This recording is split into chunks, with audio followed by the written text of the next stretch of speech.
Hello, everyone, and welcome back to another episode of the Low Budget Podcast. I'm Priscilla. I'm Deanna. We are here to talk Real Housewives of Potomac, episode 9, I believe. Finally home from Austin. Feels good. That was a long trip. It was. What do you think of today's episode, or this week's? Did you watch it today? I did watch it today. I thought that it was interesting. I personally I like the episodes where they kind of get into more like serious stuff, like with the PAVE like foundation and stuff like that. I think that is like important to talk about, and I think it's interesting just to see just how common it is even amongst their group and stuff, and also just see them like actually show up for each other and for Karen is cool. But yeah, I would say it was kind of like when I got to that scene though, I didn't even realize that was the end of the episode. Like it seemed like nothing really happened.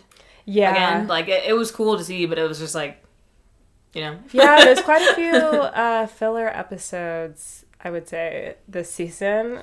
Yeah. Hopefully it's not too long of a season, because I'd rather them just make it short and like put in what you have than like drag it to 20 episodes if there's not 20 episodes of material. I know, it's like what the Watch What Crappens guys were talking about, just like they literally just stretch every single scene that they have, and it's like these first 9 episodes should probably have been like 5. Yeah, I don't know, it's like weird. I feel like it was okay to watch because like I like the Potomac women and like I like the show and stuff, so like it's kind of just like carrying along the story, I guess. But like if I was just like coming into this, like I would not be interested in this at all. I'm like, what are we watching? You know, I'd be like, yeah, no, that's what's weird about like us sharing the podcast and stuff like that, because I almost in a way feel like I'm recommending the show, but I'm like, or like don't watch it, but do watch it just to listen or to us. don't watch like, it, but just let us tell you what happened, because and you know, look up all the way. No, they're like interesting to look at and things like that, but they are. But like I feel like back in the day, like I used to literally watch the episode twice. Like I would be like, oh my god, this is so funny, and I would like watch it again. Now it's like it's almost like a chore to get through it. Like I'm like, okay, I gotta like focus, like pay attention to what's going on, and like, you know, and that's why it's even easier. Like we were talking about whether we should watch it Sunday or Monday. But I was like, if I watch it with commercials, not only do I hate commercials, but I literally get sidetracked. I'll get up and like go do something, and then I'm like, wait, actually I'm watching a show. I forget that I'm even watching it because it's just kind of like it is wild. Times like these I feel really grateful for the podcast, actually, because I think it makes it a lot more enjoyable to break it down and talk about it than definitely to just watch them kind of like pitter around town. Speaking of enjoyment, how much are you guys enjoying our pajamas now that we actually have them on and did record the video this time? Yes, to anyone who maybe only watches on YouTube, you're like, wow, welcome back, you know? We were gone for 3 weeks, 1 because of us, 2 because of holidays, and then last week we thought we recorded an episode, but we only got the audio. So we were wearing our matching pajamas that we got for Christmas, and we're wearing them again since, you know, we didn't get to do it last time. The moment was taken from us. I guess with no further ado, we will get into this episode. It was a little bit more of a serious episode, but important, you know? Yeah. So those little like opening clips, you know, there's like Wendy and Eddie talking about how she's finally home. Giselle and Ashley are filling Charisse in on the Austin trip, and they're imitating Robin standing up and spinning around. So weird. Karen and Ray. Okay, so now we're at Karen and Ray, and he apologizes to her for not like happily taking her calls while they were gone. I thought this was actually really sweet. Like first he was kind of like giving reasons, and then he was just like, you know what? No, I'm sorry that I didn't answer the phone when you needed me. And it was just like a sweet, you know, institution moment. So she's just talking about like, she talked about her heart briefly. She wants to keep the 5% calcium in her arteries where they're at. And then she's just talking about the PAVE event luncheon. So PAVE is a group that supports survivors of rape. And she asked all the ladies to bring gently used business outfits. And she said that this is what she knows the girls for. Because I think that maybe this show, like, started off as a charity show or something like that. There was, like, a little more of that. Yeah, there definitely was way more. When emphasis. Katie was around. Yes. Yeah. Oh, yeah. The height of decorum. Back when the show was in its prime. Yes. Maybe that's what we need. We just need Katie to come back and stir things up the way that she does. I know, and this might sound crazy, but I'm kind of feeling bringing Charisse back too. Like, I know that I'm, like, last season, all I talked about was how annoying it was that she's there, but even last season, I wasn't feeling as Matt would say, deflated. Well, honestly, I mean, I guess that is the right way to use that word. I feel like in certain situations it should be defeated, but I wasn't as deflated about the season about last season as I am this, even though honestly, it definitely felt like on a decline. There was a time where Charisse being on the show was funny, like with the crab boil or like her like Shasha like rapping stuff. Like that was funny, but like the whole like coming after Karen, like I don't care about that. No, at all. if like, she can let that go, but we haven't seen her yet. I think that she will. But also like I need to see something else from her because like the only things I've seen from her is like this weird like eerie undertone of her like sad divorce that she like pretends doesn't happen, and then all of a sudden she get really emotional, like in a weird way though, where like you can't really even like talk about it, and then or it's like her coming for Karen in this weird mysterious way that's like not. It's like you got to do something else. Like I would love her to just fully blow and be like, hey Candy, let's do like an album together. Shasha and Candy, you know, like that would be funny. I'd be like, okay, I would watch that. Yeah. Yeah, I think, or like her being against like Robin or Giselle, again, would be like a flustered Charisse because she's like trying to be fancy or whatever is like, that's like her sweet spot, you know? Trying to be fancy. So we'll see. Obviously, I'm desperate, you know? Yeah. So now we have Gordon and Mia's, like, cooking double date with Juan and Robin. So Mia throws a little bit of shade and says that cooking is, like, really therapeutic and, like, very connective. So she feels like Robin and Juan really need that. Wait, before this, like, I couldn't tell if I, like, read the scene wrong, but when Robin and Juan, like, show up to this, like, culinary arts place, which I assume is a school or like some kind of building of a school, it was like I thought that he was like, oh, they're hiring, like, and calls like somebody like when they're outside the door. Was that what was happening? I did not understand that. I don't know if that's what I saw. I may have just made that up, but they were talking about how Juan was having a hard time finding a job, and I swear he was like trying to call somebody. I think on the call he said something about an assistant coaching job though, so that wouldn't make sense. At the school? Were they out of school? That's what I thought, because it's culinary arts. I thought it was like they were out of college or something taking this class. Maybe. I don't know if that's true. Yeah. Don't quote me on that. But maybe. That's what I thought. So I would think. If I just would hope that's what's happening because it was kind of funny. And then it was funny because in the confessionals they're like, he's having a really hard time finding a job. Like he's literally just calling anyone. That's so funny. Anywhere, like, anytime. He sees like a piece of paper. He's like, paper. I'm like, I just thought of a place I could apply. Yeah. So Robin tells them about her Glow 30 franchise that she's going to do. It's like skincare. I'm sure we'll hear more about that later. And then Mia and Gordon assure her that it's like a good buy. So yeah, these seem like people you should be taking financial advice from. So then Mia asks if she spilled one in about Austin, and Robin says that he doesn't really understand female drama. He doesn't understand female drama. Something needs to be done every time she says female. I get really... I know, because someone like throw an egg in her face or something. It's like bone chilling every time I hear it, where like, you are dark. It's almost as bad as when she says similar. Similar is hilarious. I will say that Robin is looking great, though. Like, I feel like... Her hair definitely looks a lot better. Her hair looks good. Her clothes have been pretty yeah, fine for the most part. Like, she's having a good season looks-wise, but it's just really funny whenever she opens her mouth and says something like female, where it's just like... Especially in that context, like, female drama.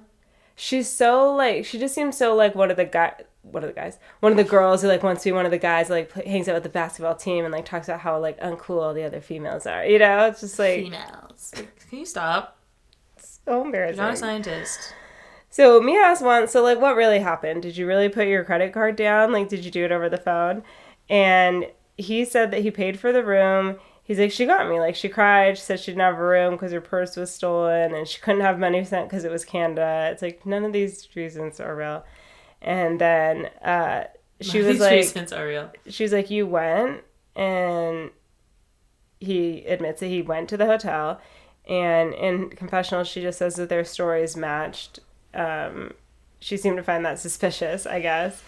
And they move on from that, though. But that's a great point. I mean, he never explained, like, why wouldn't you have done it over the phone? There's literally like zero part of me that believes this story like whatsoever. So it's like for me, I feel like I don't even like have the energy to like try to just like discover like ooh what did happen. Like I already know what happened, and like I don't know why you guys are trying to pretend that you don't know what happened. They're like ooh like could it have been this? Like no, like I think we all know. You know what's crazy is like I don't know what I believe. I know because I've Juan said is that not a before? nice Juan is not a nice person. He's not the kind of person who's just gonna go help some lady out, some female with her female problems for no reason. Like he's not gonna just go to put his card down and be like, "Hey, like." Okay, here's the thing. Like, I don't believe that for a second. I agree with that too. I also don't think Juan is stupid enough to like put his name on something. Is he? What do you mean? I mean, I guess he is. But it's like if you were going to a hotel to like have sex with somebody or something like that, like wouldn't you try to not have your name on a receipt or something like that? With your credit card? Yeah. Is that even possible? I don't think that's possible. I guess he would have had to have her book the room or something like that. But if you swipe his card, it would still have the name on the receipt. So well, like, I'm just saying in the scenario where like this whole thing is a lie, right? And he just like met this random woman at a hotel that he wants to sleep with. Yeah. And he pays for the room and like leaves her with some kind of access to like the paperwork with his name on it so she could show everybody. That just seems very strange. Honestly, like okay, if I wanted to meet a random guy right now at a hotel to sleep with and I booked it under my name and everything, I don't even know how that guy would get evidence of like I don't even think that she was a random girl. I feel like they were probably previously talking and they had this plan to meet up and like whether or not I don't know what happened after that, but I feel like he went there with the intentions of sleeping with her or whatever. And when you check out of the hotel, they give you a receipt of all your charges. You know what I mean? So like it's possible so she probably got like he probably didn't think about that. I was like, oh, I'm just gonna leave. She got a checkout receipt. And yeah, she got a checkout receipt and okay. See, yeah, now that you're saying, I guess I said it. I made up this whole scenario where I'm like, yeah, I would think that if I went to sleep with someone secretly at a hotel, that I could pay for it without them having any proof of that. For example, so like. I was just talking to my friend Emily about this earlier, not this specifically, but about hotels because we were trying to figure out the hotel that we're staying for my birthday. We were trying to figure out what the security deposit was. So I went in my emails and was looking at, because she booked it on her card, but it was under my account. So it went to my email when we checked out, the receipt, but it has her name on it. It says like Emily Jack, or sorry, I shouldn't say her name, Emily J, and then like her card number or the last four or whatever. And then with like the receipt charges on the bottom. So it's like, I guess it's possible that if Emily were Juan and she just checked out of the hotel and didn't like they didn't even give me a physical thing. They just like emailed it to me, you know? Right. So if her story is even partially true that she had the room booked under her name or anything, it's possible that he just left and... You're right. No, I'm with you now. Yeah. I'm with you now that he just thought, I mean, because yeah, why wouldn't you? Why wouldn't you think that you could like book a hotel with your information and it not just be like floating around out there? And then the part about how he's very much, because again, he could just say like, yeah, but I did it over the phone. I just like paid for this room for somebody. But he is like sure to add in the story that he went to the hotel, which makes me feel like, well, A, that he was there, and B, that he thinks that maybe somebody saw him or something, so like he doesn't want to lie about that part. Honestly, the going in person and the phone thing is kind of confusing to me because like I'm sure it's different at different hotels, but like, for example, the whole thing that I just talked about with Emily, the whole reason we had to put it on her card was because like my card wasn't physically there, even though we booked it on my card. You know, like I had to have it physically there in person with me. So you're saying maybe he would have had to go in person. So like maybe that part is true, but or like, maybe that's why he's saying. Maybe that's why he's saying it went in person, because people would be able to know it's a lie that the card has to be there. Yeah, and honestly, like, again, I feel like that detail of it is just, like, kind of relevant to me. It just solely based on what I know of Juan and have seen of Juan, I just don't buy that he would have done that for somebody without expecting anything in return. Yeah, I definitely don't think so either. No, I totally believe he cheated. All right. Okay, well... Either cheated or intended to cheat or something. Like, maybe that girl was trying to blackmail him, he didn't realize. Or, right. You know what I mean? Like, I don't know, but I don't think his intentions were, like, good. Right, and, like, and maybe, like, they didn't go all the way or something. Yeah, so like that's why he feels like he's justified in being like, I didn't do anything. Yeah, exactly. So, I don't know. Mia talks about the, the friend, or, I don't know, the man who died by suicide again. Family member, not sure. She's it just seems attorney. like she's just like, it just seems like she's really, really setting up, like, Mia and Gordon are breaking up soon. And I just want you guys to know it's not out of nowhere. Like, there's a lot of tension over this. It's like, that is such a strange thing, though. Like, for you to you're trying to pin the decimation of your, like, is it 10 or 12-year marriage or something like that, on because you guys tried to sue someone and there's no way that you could have known what that would have resulted in. And that you're so upset about that you don't want to be with Gordon anymore. Like, that doesn't make any sense. Now, him getting kicked out of his family business and losing all of his money and you not wanting to be with him anymore because of that makes perfect sense. So 100%. Yeah. I feel like it definitely has to have some factor of that in there, too. Like, it's not just, like... Because it's not like he's just hardened and he's become this, like... She's acting like he murdered somebody because he wants money so bad or something. It's like he did a normal thing, which was that someone owed him money and he took a legal route to get it back, and that resulting in, like, somebody taking their own life is, like, absolutely horrible. No way Gordon could have known. Says nothing about his character. It's a real stretch to say that that's, like, what's made you completely change your mind about him. It's a huge stretch, especially just, like, for her with the personality she tried to act like she had in the beginning when she started on this show, because, like, she tried to be like, oh, I'm okay. Mm-hmm. Like, she was just so, like, nonchalant to this, nonchalant that. Everything was just, like, funny and everything was lighthearted and everything. And then now it's like, oh, I'm just so, She's like, really trying to show her sensitive side. It's like, I don't know. I don't know. I'm not buying it. I can't wait till we get, like, till the other shoe drops, you know? Like, I feel like this is all her, like, building her case. There's gotta be, and then when she actually presents it to us, we're gonna be like, this has nothing to do with anything that they I know. There's gotta be something else. Like, maybe it is a factor in there, but, like, there's gotta be something else going on. No, I mean, I just think it has to be the money thing. I mean, she's never been shy about the fact that she married him for money and he's not a part of this business anymore. Yeah. And I feel like on Watch Your Crimes they pointed this out too, but, like, Gordon's, like, what, in his 70s or something? Like, people that age don't necessarily get hired super easily. Like, I just don't think that he has the potential earning power that he used to. Not to mention, take the Juan approach and just call it every single person everywhere. Not to mention Mia is supposedly in her 30s, so it's like, no, she's not. Like, who are, like, what? I love how to this day I'm still not willing to just, like, ever say that just straight up. It's always, like, supposedly claims to be, like, honestly, is reportedly, no, because every time allegedly, you say it just feels like, what? It feels almost like offensive. Like, why are you trying to trick me? Like, that just can't be true. But that Mia and Ashley are, like, the same age. No.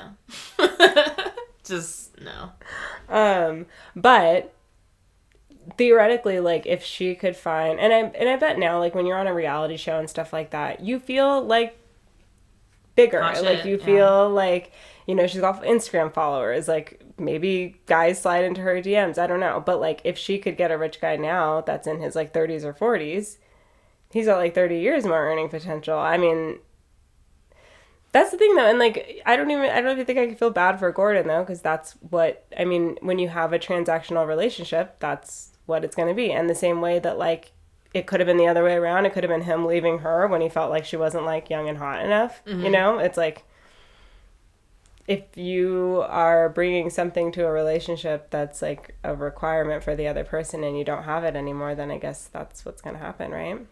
Right. So now we're at Wendy's house. I was like, who is Jordan? Do you know she had a brother? I feel like we've never... No, I literally put, how did I not know she had a brother? I didn't know this entire time. Doesn't he look, like, really young? Yeah. He looks like he's, like, 18. You know, I have, like, now I'm having, like, a slight memory of this. And I feel like maybe Wendy and her sister, it'd be really funny if I made all this up, but I feel like Wendy and her sister have said basically their mom is really hard on them and like they have to be doctors and like educated, like, you know, they have to achieve all this kind of stuff, but that their little brother is kind of free to like pursue like music and like his passion. I don't know if this was her or not, but I mean, that sounds like... That kind of seems right. Like, he's just, like, sitting there in a hoodie, like, playing with their kids. I don't know. I literally was like, does she have another son? It wasn't giving, like... he wasn't giving doctor vibes. I don't remember what he talked about. I forgot what he said, too. I'd like to see more of Jordan. So, I also would like to know the name origin, because if Wendy was named after the fast food chain that her dad, like, managed when they got to the States. Is that what she said? Yeah. That's... hilarious. What's his name? Maybe there's Jordan. Like, maybe there's, like, a fun little story, like, behind that, too. Marcus Jordan, probably. He's a big fan of Jordan Sparks. He's a big fan of Michael Jordan's son. Okay, so then her mom is there, too. And she's, like, talking to her mom about how she's feeling. Her mom says, yeah, the surgery was elective, but it had complications, but, like, she's feeling fine now. But also, like, why is Wendy acting like she didn't know this? Like, even her mom, even she was like, oh, are you feeling okay? She's like, from what? I know. She's like, no, I feel like Wendy, like, always, I feel like Wendy's mom, like, acts like they're not filming anything. And I swear, like, Wendy, before the cameras get there, is like, okay, Mom, so, like, when they get here, we're going to, like, talk about the thing with, like, your surgery, because it brought it up in Austin, and then we're going to talk about this girl. But then whenever, like, the camera starts going, like, I feel like her mom goes off script, and it's just like, what are you talking about? Why'd you say that? Like, but also, it was just, like, I don't know, it was just funny that her mom was like, well, I had an elective surgery, which obviously Wendy would know that. Right. And, like, I just was having a complication of that. But, like, Wendy made it sound like it was just out of nowhere. She had this, like, crazy abdominal pain and, like, blah, blah, blah. And it's like... Yeah, Wendy did. Because the thing is, like, the true story that it sounds like is fair to be upset about. Like, if your mom had an elective surgery and there were complications, that's totally something to be upset about. But honestly, that's more... Like, I would be more concerned about that than you just saying your mom had a stomach ache and, like, if you said she just had surgery and... Yeah. You know what I mean? Like, why did Wendy make up an entire different tale? I don't know. It was weird. So then she brings up Ineka, and her mom's like, what's her name? She kept asking so many times, who? What's her name? What is it? And again, like, maybe this is her mom, like, trying to act better, because I'm sure that Wendy was like, even though we've talked about her before, like, I've told them we don't really know her, so, like... Wait, so, okay, did Ineka... Wait, okay. Who? What? Who? What's her name? Did Ineka claim that the mom called her? No. She called her cousin. She called her husband's cousin. Her in-law. Her cousin-in-law. Yeah. Okay. All right. Yeah, her mom doesn't know her. And then she said... And even when she said, like, oh, Libbe, she's like, oh, Ivy's friend. Right. And then she said, well, Ineka's saying that you called Libbe and that you brought up a shrine. And her mom, like, laughs. And then she tells Wendy... they say that Ivy told Wendy that they had a falling out. And then her mom says, like, oh, yeah, Leve, she was, like, a daughter to me. And she said that she called Leve to remind her that it's easier to make enemies than friends. So it's like, this all sounds kind of, I mean, this all checks out, right? Like, everybody's saying there's some kind what of conflict, happened. Mom called, yeah. And then she said the only shrine that she knows is St. Jude's in downtown Baltimore. It's like the same thing that Andy said. Yep. So Mom says that she feels sorry for the girl, but if she ever meets her, she'll pray for her. And he's like, okay, well, maybe, like, don't say that, because that's why they're saying. She's like, no, I'll pray for her. She's like, well, if I meet her, you know what's going to happen, right? I'm going to pray for her. Okay. I'll let her know it's easier to make enemies than friends. It's such a hilarious, like, it's like the best kind of, it's like a very veiled threat, you know, because technically you're just stating a fact. Like, yeah, it's easier to make enemies than it is to make friends. But, like, to call somebody and say something like that. But also, like, what could this fight possibly be about? Because, like, her mom's acting like it's really casual now. It's not like they're, like, so, like, feuding this people. It's like, it seems like it's probably more or less over. I honestly bet that, like, Wendy's mom called her and it was just kind of weird. Like, we all have friends with, like, weird moms, right? And, like, they would probably normally just laugh it off. But, like, because Ineka's on the show now, like, they saw an opportunity to be like, we should like tell everyone like how crazy this lady is. And it's like, oh my God, someone's mom is crazy. Like I've never heard of anything like that in my life. Like everyone mom I've ever met has been like completely normal. Candace is like, what? I've never heard of that. What? Crazy mom? Grace what? Bryant is Ashley's like, what? Huh? What? Dean and Dylan are like, huh? Crazy mom? Like I've never heard of that. What's that? No, that's like what's annoying looking at, because acting like this is some crazy bomb, and it's like, yeah, people have no control over how their moms act for the most part. Like, I just think it's really funny that you thought that this was some kind of crazy, like, I don't know, nail in the coffin for Wendy. Like, it's over for you. Your mom is too much. It's like... Her mom's done a lot worse things than whatever you... Even if she did exactly what you claimed that she did, like, she's done a lot worse things. Now that I'm thinking about it, I felt like her mom didn't look as light again in this scene. She looked darker than she did at the... She put on some bronzer. Or it could be seasonal, I guess. I don't know what season it is. Seasonal. I'm telling you, your skin color can change a lot from the seasons. But... I mean, you would know. That's all I'm going to say on that. I mean, I don't think that is really what's going on, but I'm just saying that it's possible. September, spring, summer, baby. Spring, summer. Okay, so now Giselle and Grace, yeah, so... I don't know, Grace is just kind of like taunting Giselle a lot. She's just like, I'm packing my bags, like, bye, I'm ready. And they're like taking this self-defense class. And when Grace laughs so hard at the demonstration. Which demonstration? I don't know, it's just funny because you know how like, I mean, our mom was a martial artist instructor, so like, I'm allowed to say this, but you know how like martial arts people are just so like, they're kind of like corny and dramatic? Yeah. So the guy's like, oh yeah, I'm gonna grab her and then I'll take her to my van, and Grace was like, ah!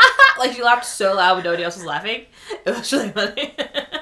She was laughing so loud. That's so funny. Because martial arts is pretty, like, dorky and weird. No offense to everyone who likes martial arts, but, like, it is. It's just, like, not... It just is. Like, there's really no way for it to, like, be not. Well, unless you're, like, really, really good at it, then, I guess it doesn't look as weird, but, like, it's just, in general, it's pretty dorky. It's kind of funny, too, because, like, self-defense classes are always depicted that way, of, like, somebody comes, like, to you in a Target parking lot with, like, a stroller, and they try to grab this. And it's like... And it's, like, I mean, I'm sure that, like, happens and has happened, but, like, 90% of, like, problems that happen are going to be some kind of interpersonal issue. It's going to be, like, somebody who you're, like, at a party with alone, and, like, it's just not going to be a stranger danger, like, physical force, right, that, or like, even if it was a stranger, it's usually, like, some kind of lure. It's not just, like... grab your arm and, like, pull, like... Right. No, because, like, we've all learned that, like, I feel like I know how to get out of a wrist grab. It's, like, such a specific thing, but, like... He's, like, he literally said, okay, so... He grabbed the lady's wrist, and he's like, all you have to do is this. Like, that's not self-defense. That's just pulling your arm away. Like, that's, like... That would be honestly so funny if someone was trying to kidnap me and all they did was grab my wrist. Like, they need a weapon or something, right? Hand? Like, you can't just, like, grab someone's wrist and, like... But also, like, if I grab... Okay, if someone grabbed my wrist and they didn't have a weapon, if I just went completely dead weight on the ground, they wouldn't be able to do anything. That's not true. They would just pick you up. No, yes, they wouldn't. Yes, they would. I've done it before. If they tried to a stranger trying to kidnap you? No, but to Matt, he was definitely trying to pick me up, but he couldn't. Okay, but he didn't have the strength of, like, someone trying to, like... He wasn't, like, a raper, like, trying to rape you. He just was messing around. He didn't have rape strength. I'm serious. That's assault strength. They're, like, angry and, like, weird, and they probably have, like, some kind of adrenaline going because they're fucking weirdos. But, like, there's... Like, if someone grabbed your wrist and your instinct wasn't to, like, pull... Like, this is your instinct, to pull your arm away. Like, what are you even teaching them here? Like, you're not even gonna hit them, you're not, like... Yeah, you grab the thumb and you pull it up towards the opening in the hand. I don't know anything about that. Don't learn self-defense from us. This is not a self-defense podcast. I don't know, like, if that would work, but, like... I say you throw dirt in their eyes. If there's dirt around, yeah. There's always dirt around. There's not always. Don't listen to Priscilla. You're not going to get out alive. I feel like there's a lot of, like, self-defense things that, like, we've done this scenarios. Like, our mom used to, like, grab us before we wanted to walk to Target when we used to live, like, a couple blocks away to, like, see if we can get out of it because she was just that kind of person. So, like, we've done those scenarios a lot. Just pulling your arm away is, like, that's just basic instincts. Like, if you're not doing that, what are you doing? You know? I don't think it's really class-worthy. Yeah, it definitely seemed like it was going to be hard to build a whole class off of what they were teaching. Seems like maybe like kick them in the knees, hit their elbow up backwards, like anything other than, I mean, are you thinking what I'm thinking now? What? That Dwight. We need to start selling self-defense lessons. I don't think this is a we thing. The things you just suggested, just going limp, that's not really... And throwing dirt in their face, no, that's actually a really good idea, but like, whatever. When someone uses it, can you please let us know? I just went limp. Because even if they could pick you up once you went limp, you could grab dirt or sand and then throw it in their face, and then if you got something really painful in your eye, it's over for you. If you're in a parking lot, where's the dirt and sand you're grabbing off the ground? In those little like planter sidewalks. So you have to be attacked in a planter for your plan to work. There's dirt on the ground, I'm pretty sure. Okay, maybe you should start carrying your own sand. Okay, we're gonna go out. We're gonna take a quick break, go outside. I'm gonna grab Priscilla. She's gonna go limp and throw dirt in my eyes, and we'll let you guys know who won. You would not let me do that. You wouldn't be able to do that. You don't think I'd be able to throw dirt in your eyes? Priscilla, I don't think you understand. Like, if I was grabbing your wrist, like with all one of my wrists, and my other hand is completely free, you don't think that I could grab dirt? Like, I feel like you think I'm a completely incompetent like jellyfish or something. It's not about being incompetent. But if I was grabbing your wrist like this and you just like dropped all your weight, like I would still just be holding onto your arm. It's not like. Well, yes, but you wouldn't be able to take me anywhere. Yes, I would. I 100% would. I 100% would. It depends. Like if something's around, I could grab a door jamb. I could grab a car tire. Like. You're giving yourself too many things to grab. I could grab the knife I have on me. I could grab my pepper spray. I handcuff myself to my bed. Like. We're talking about outside in a parking lot. Like, there's nothing around. If you are... Okay, maybe there's some little tiny pebbles, like, I guess.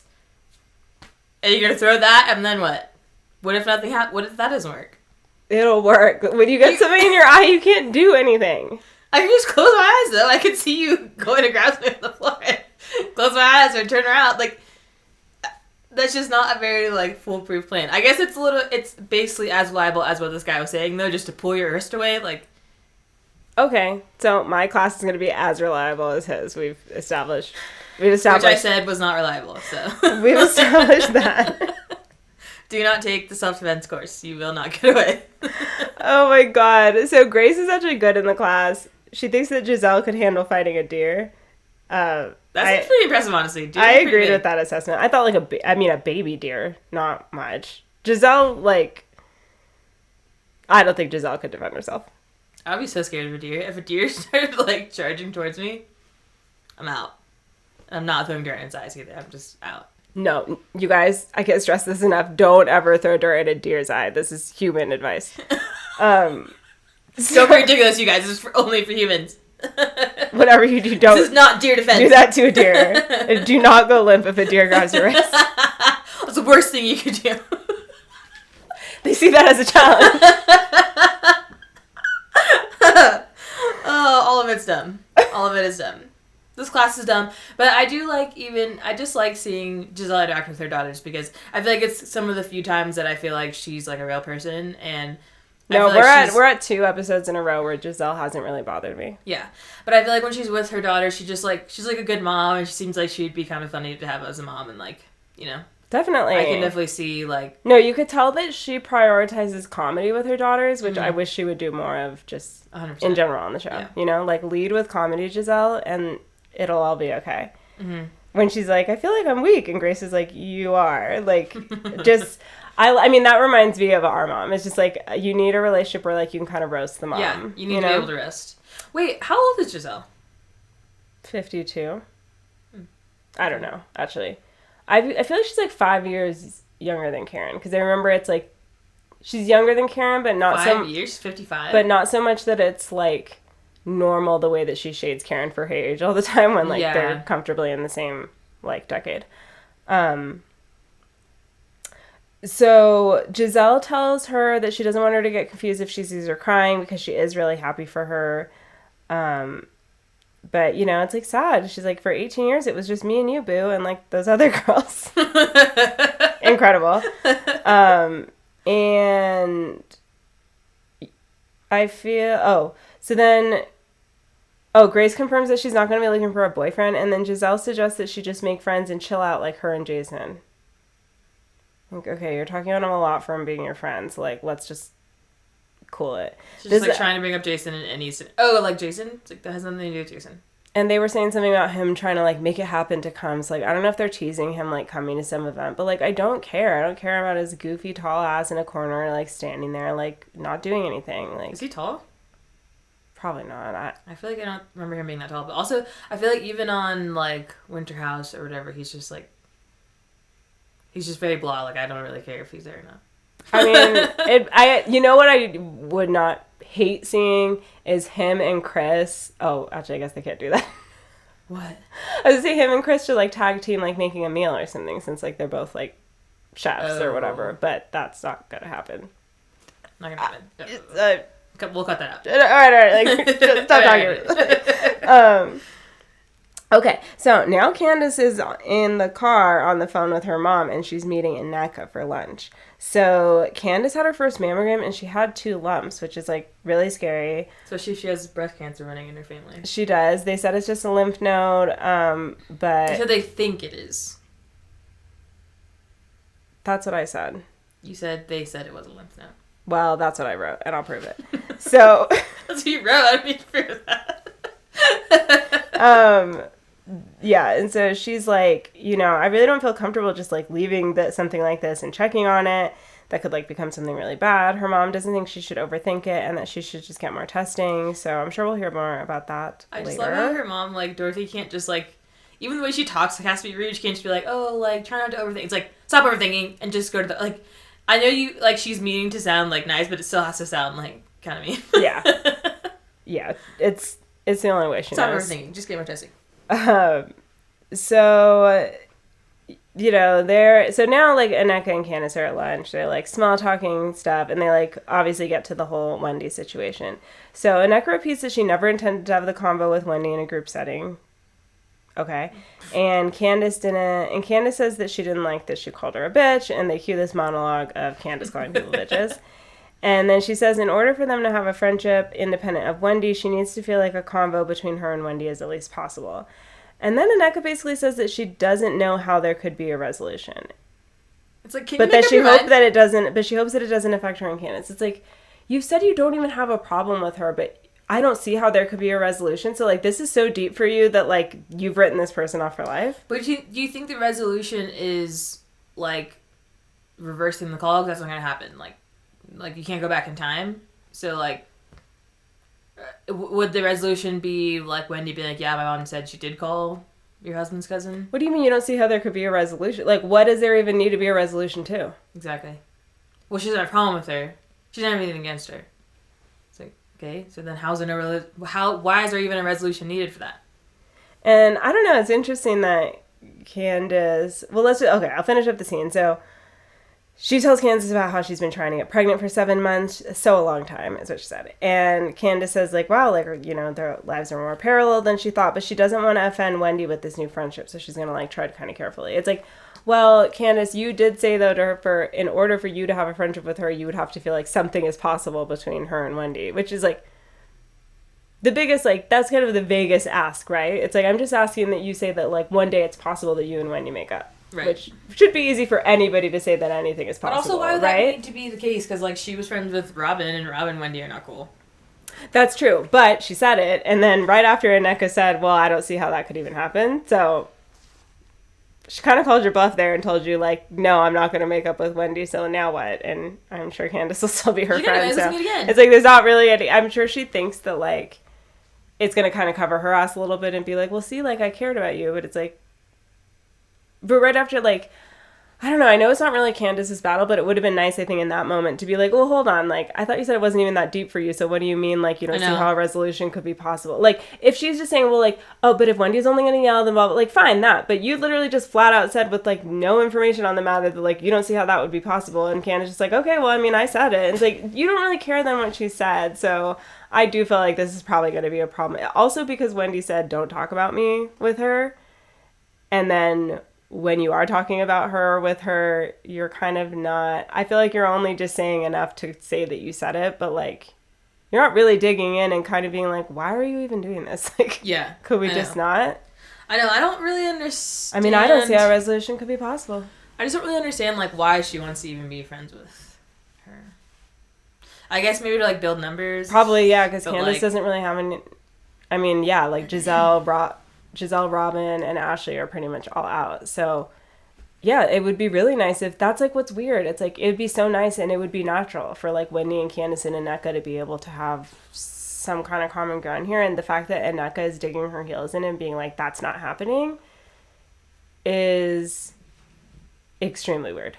I will say that as we're talking about this, I just remembered that when Wendy first came on the show, I found her really, really annoying.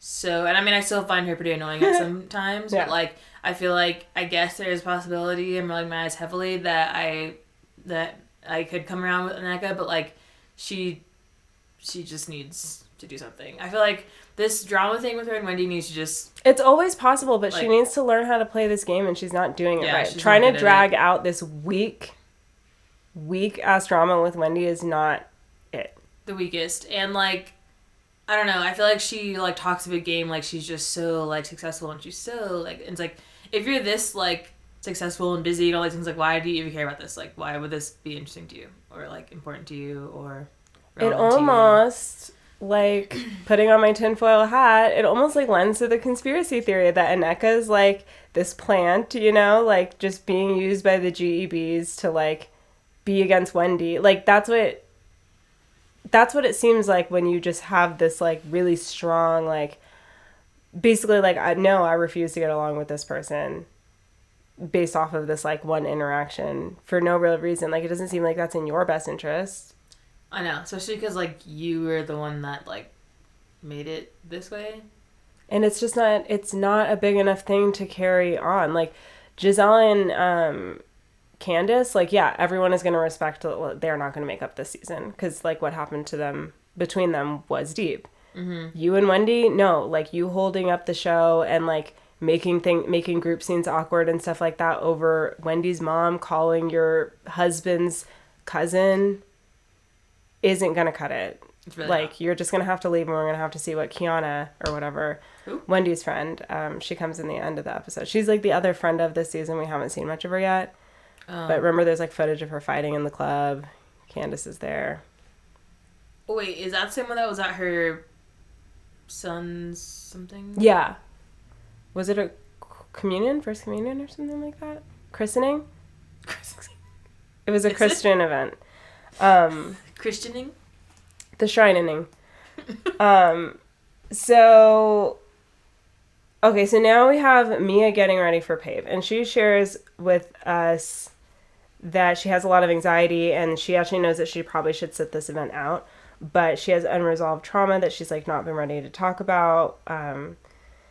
And so now we are actually at the event, and Giselle is first to arrive, and her and Karen are, like, reminiscing about her last PAVE event 6 years ago where security. originated.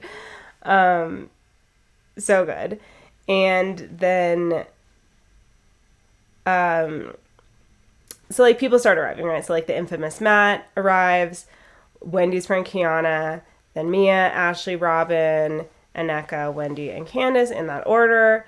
I feel like everyone looked fantastic. I was just gonna say I really don't have any complaints about for once. any I was like, I hope they got a any- good, like, group photo, because they were actually very cohesive yeah, it seemed like they together. did. Like, people were wearing solids. Like, it was good. Yeah, it was good. So Karen's giving a speech. She was sworn in as a PAVE ambassador alongside President Biden. Does that mean Prestigious. he's also an ambassador? I guess. Or President Biden swore her in? I thought it meant that he was an ambassador of PAVE. Okay. So the founder speaks about, like, how empowering it is with this room full of women, and the camera pans to Matt, like Damien from Mean Girls style. He has, like, his hood on and, like, She sunglasses. doesn't even go here. And there's, like, this beautiful guitar singing moment, and they're all kind of sharing things. So Robin shares that she had an experience as a teenager where she wasn't able to give consent. Candace didn't realize what happened to her was what it was until later. Wendy's had friends that are victims. Giselle is disturbed by the prevalence and wants to educate and protect her kids. Ashley's had a bad experience with a family member. So Karen says that they have a lot in common. at the end of the day, and thank God the women in this room feel safe enough to share. So Mia gets really emotional and she walks away, and she's like, you can hear her like pep talking herself in the bathroom, and Ashley goes in to check on her. So then Mia says that, you know, she almost didn't come, and she still beats herself up for not like leaving the situation that she was in. So she's talking about like specifics, right? And apparently Jacqueline left her with, I don't know if you understood this part. Did Jacqueline leave her with Jacqueline's boyfriend or with Mia's boyfriend? With Jacqueline's boyfriend.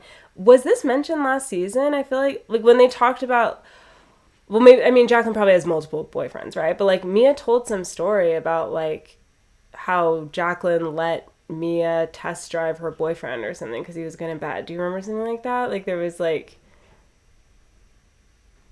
I do remember. I don't know if it was the reverse. I remember if it was Mia that told Jacqueline. I thought it was Mia's boyfriend, and that maybe she told Jacqueline. Maybe that's what it was. But either way, I do remember them talking about some kind of thing like that, and like them trying to act like they're just so like super open sexually with each other or each other's boyfriends or whatever. But yeah, what she said in this scene was that Jacqueline left her there. And so she has this like anger towards Jacqueline, even though she realizes that Jacqueline didn't know what was going to happen. Obviously, didn't know anything was going to happen. And Jacqueline trusted her own boyfriend, right? So she didn't think that he would do that, whatever happened. So yeah, it is very interesting for like after all this time for her to bring Jacqueline back up. Like I wonder if she's trying to reconnect with her now that things are going south with Gordon or what. But like it is really interesting for her to like reflect on this, and like Jacqueline gets brought up at the end of the episode too, so I wonder if she's going to come back, which I actually would also really like. Really? I would. Yeah. Jacqueline used to make me laugh. I don't know. Honestly, I'm open to anything at this point. Exactly. Like, I'm just kind of like, it couldn't hurt. That's where I'm at. Like, I don't think Jacqueline's going to, like, ruin an episode. I have to see her curly Sue, little curls. I guess it's fine. Yeah, it would be funny if her style got a little bit of a glow up. That'd be nice. So, you know, Ashley's just hugging her and comforting her, and like they get back out with everyone, and Wendy and Candace ask Mia if she's okay, and you know, she's talking to them, and Giselle is asking the founder, what should I tell my daughter Grace, like who's about to go to college, and she tells her like basically tell your daughter like, you know, don't worry about being polite and like follow your gut. Yeah. And I just want to say it was also funny, like when they're sitting at the table, and then also again when they're like standing around kind of talking to me, it's just like, I don't know why it just made me laugh so hard, like how small Candace is. Like sometimes I just like I forget, and then like I'll see her next to other people, and it's just like hilarious. She's like so freaking no, small. Candace is extremely petite. Even with like her hair up and like kind of big, it's like I think she wears like, heels a lot and stuff too. Like I don't think we've ever seen her just like running so around small. in flats. Especially because I feel like several people on this cast are kind of tall. Yeah, that's true. Like Mia and Wendy seem tall. Mia and Wendy seem tall. Robin seems like Robin and Giselle don't seem short. Yeah, you know what I mean? Yeah, they seem. And I think average. Karen and Ashley and Candace are kind of like small, the shorter ones. Yeah. Grace is tiny. She is. Which is funny too because Giselle's kind of tall and the twins are tall. But their dad is small. Yeah, but I mean, it's just funny when Grace is with all of them. She's just like this like tiny person. Like her little sisters are like tall. Those other girls. Yeah. So then Giselle says kudos to the Grand Dame for championing this cause and giving them all this great info. Karen says that the PAVE event was even more successful than she thought it would be because she was able to provide a safe place for her friends and bring more awareness. I think the event went really well, too. Yeah. It looked really, like, well put together, and everyone, like I said, looked really nice, and it went well, and, yeah, I do want to say, though, that, like, in watching this stuff, because I got emotional, too, listening to the song, and, like, thinking about, like, just literally, like, over 90% of the women at that table had been assaulted at some point in their life, which is, like, just so insane, and then I was just, like, thinking about how annoying it is that Giselle did what she did, 'cause it's, like, you're... like, you lightweight tried to put yourself in this same category of women of, like, almost being assaulted by Chris, like, you know what I'm saying? Like, this is not just, like, some jokey thing, like, this is, like, And honestly, Candace has grown that she didn't like bring anything about that. I know. Up because she knows it's not the situation. And I'm like, sure, but I'm sure it was on her mind though. You know, 100%. Where she's just like. But it's like it wasn't in that moment. It wasn't about her. It wasn't about like that. You know. Yeah. But like it is just crazy to think that like that's kind of the level of severity that Giselle was like trying to come at Chris with, and it's like these women have like a lifetime of trauma that they're dealing with, and I don't even know. You tried to. I'm trying to think if like Giselle is capable of like walking it back. I hope she is. I honestly feel like it's the only.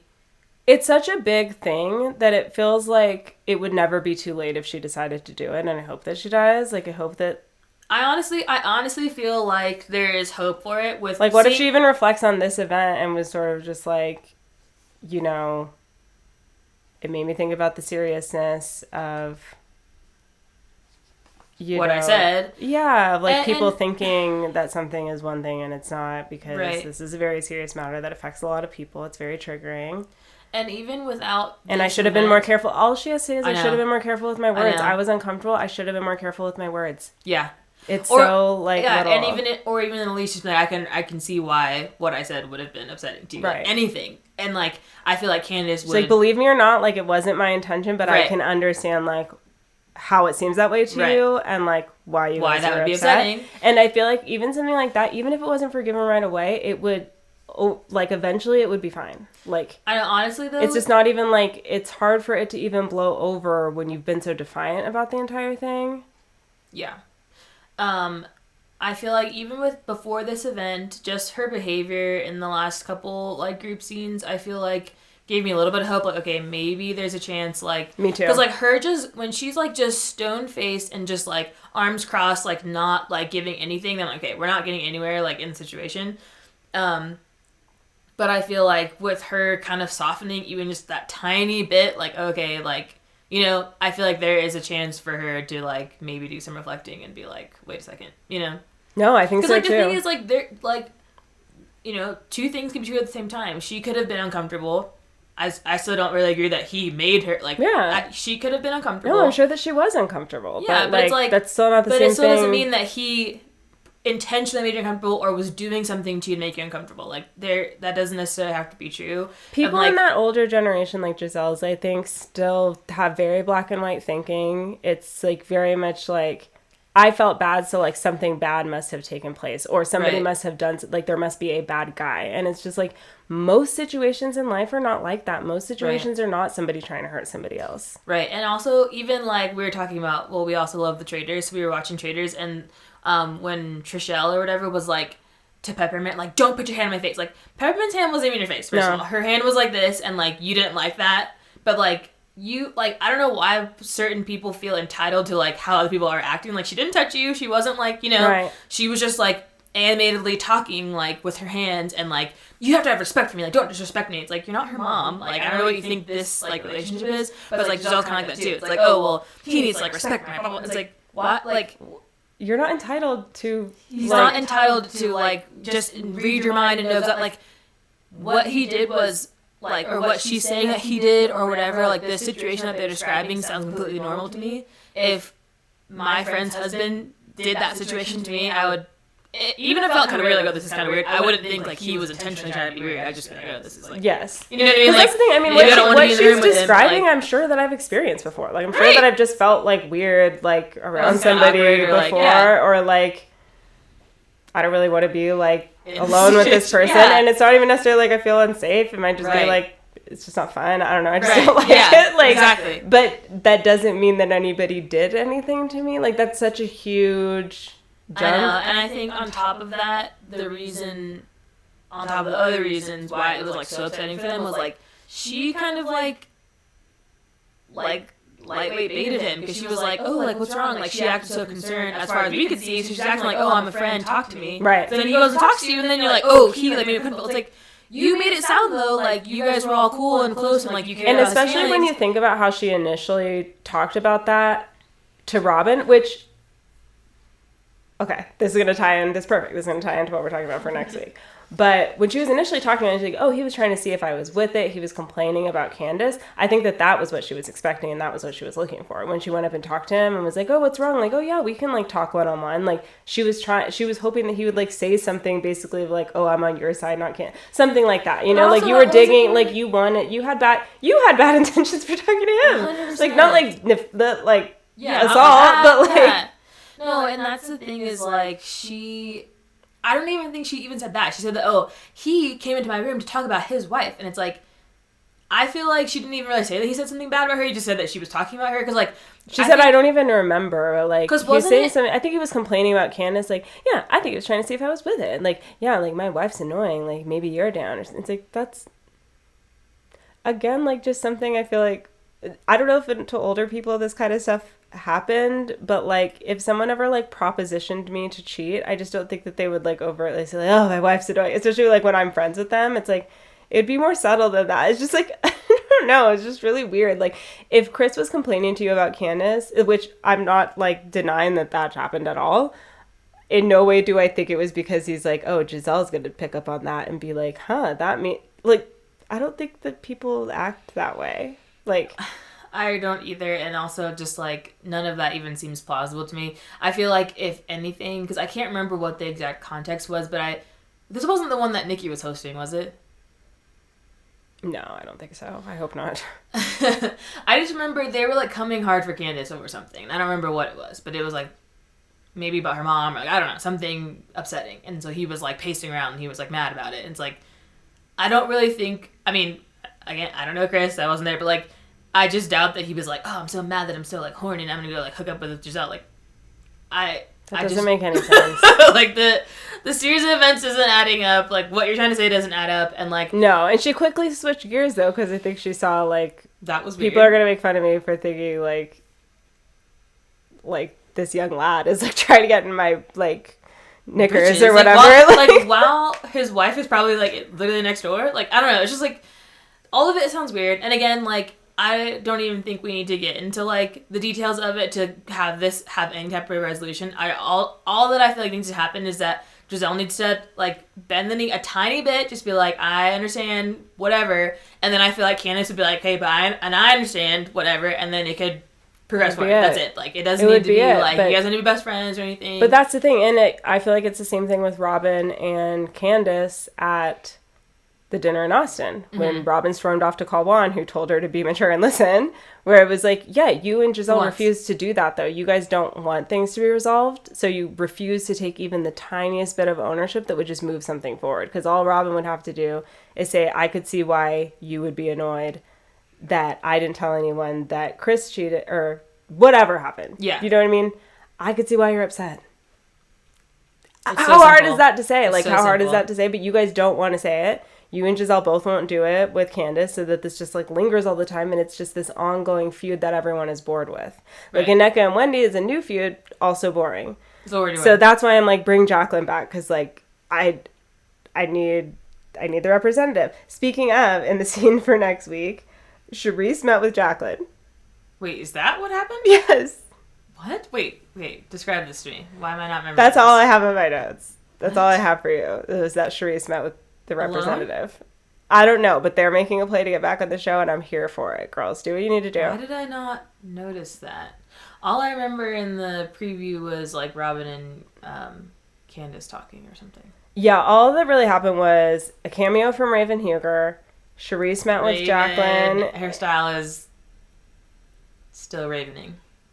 Yeah, somebody pointed out that Parvati from The Traitors is cosplaying, like, Blair Waldorf with all those, like, headbands, you know? Like, that's what it is. She's trying to do this, like, Upper East Side, but it looks like this really cheap, like, Claire's version of it. Yes. It's Claire's Blair. Claire Blair. Claire Blair. And then so then Candace is talking to Robin and says that she thinks that she knew what Giselle was going to do. And Robin did that. If that's what you really think, I don't know why we're sitting here. I wrote, shut up, you knew. I hate the whole, like, if you think I would do that defense. Like, but also, when we were talking about, she did know. Because remember, Giselle, they had that scene with Robin before where she was... and she never went to Candace and said, like, by the way, like, Giselle thinks that, like, Chris did something, like, heads up, whatever. No, she ended up completely blindsided at that, like, workout Also, she event. told her before that. Yes. Yes. She told Robin, like, after. Even right after so, she like, told her, and then when she said it again, that definitely would have been your time to, like, tell Candace. So, if you think I knew before, I don't even know why you're sitting here. You did know before. You did know, though. So, and that's why that defense is always just, like, so, it's like, I wouldn't even be here, but it's like, that's not, that doesn't mean any, or like, oh, if you really think that, like, anything, then, like, why are we even here? And it's like, can you just answer the question? Like, we don't need to get all, like, on your high horse about whether or not it's even plausible. It's just yes or no, did you know ahead? And then footage. Please, producers, come through and, like, I know. Show Giselle saying all that. And that was, like, the worst conversation for Giselle. Like, that's actually the one that I want them to play at the reunion and just have Giselle watch. Is like, girl, you look dumb, and there's no way that you could watch that scene, like, in real time and have not one thing to say. Not one accountability that you could take, because she was, like, feeling herself that day. Like, she had on a new top. She thought she was hot. She thought that she was being funny, and she thought that Robin was gonna, like, be on her side. And that's what's weird, too, is, like, you know, it's funny just thinking about the juxtaposition of that and Anneka's conversation with Robin, because it was the same way, where, like, she was, like, really hyping her up, and they're, like, laughing so hard about the Wendy thing, and same thing with Giselle. But it's, like, the tone just completely changed, because with Robin, it was, like, this jokey, like, oh, haha, like, Chris is into me thing. And then it became this dark, like, oh, no, he did something to me, and, like, he owes me an apology. It's, like, he made me really which is it, though? Like, because you're acting like first that you're, like, just such hot shit that, like, he has to get with you. And then it's, like, oh, well, no, actually, he made me feel so uncomfortable. Like, he knew my makeup team left because he talked to Cal. Like, okay, you're taking this. Really so far. This is, like, a full, like, premeditation now? Yeah, actually, he got Candace onto the show just so he could hook up with Giselle. It was actually a several-year-long plan. All came down to the hotel room. Like, please. Please. So, basically, I said that even if Robin didn't, I mean, it's just funny, the outrage of, like, why, how could you think that I would know? It's like, well, I mean, you know now and you don't care. You know what I mean? Like, yeah. You've never told Giselle what she did was wrong. You've never taken any real stance except for to tell, like, Chris and Candace privately when no one else was around, like, hey, guys, like, I think this is silly. But, like, other than that, it's like, but you act so offended that Candace would think that you know ahead, kind of implying that, like, if I had known ahead... ... You know what I mean? Like, I would never have let this happen if I had known ahead of time, is kind of what the implication is, where it's like, I mean, A, you did know ahead, and B, you know now, and, like, so neither time, and you didn't do anything then, so, like, why would we come to the conclusion that you would have, like, stood up for what was right before? And even after she knew, even on her own timeline, like, she kind of, like, went back on what she kind of went back on her defense. Well, that was the other thing that I was going to say, was, like, on their podcast, since then, they have been speculating that Chris was cheating with somebody else, and Robin was fully participating in that. So I'm very curious if that's going to come up on the show, or if it happened after filming wrapped. I have a feeling it's the latter, because it seems like that's kind of Robin and Giselle's style, is to, like, keep it all off camera and then try to get people to pay for their podcast. So, like, here's some extra little tidbits. But that was another good point, I think, that was pointed out on Watch What Crappens, with Robin's whole, like, blanket statement of not weaponizing social media, when it's like, I mean, a podcast is not technically social media, or, like, weaponizing the internet. I mean, a podcast is on the internet, and you and Giselle say the craziest fucking shit on your podcast about your classmates. It is social media, though, because you post it on social media, yes, and that's where the information gets shared. So it's the same So thing. What do you call bringing on some random person that no one would have heard of, or like, bringing out information about some random girl who claims, I think she's claimed to have a baby with Chris. Like, there's no way that you thought that shit was true, yet you talked about it on your podcast. It's just like, Robin, as usual, wins hypocrite of the season. Glad things never changed too much. Another episode that we talked about. So, yeah, we'll be here to do it again next week. Looking forward to it. Talk to you then. Bye.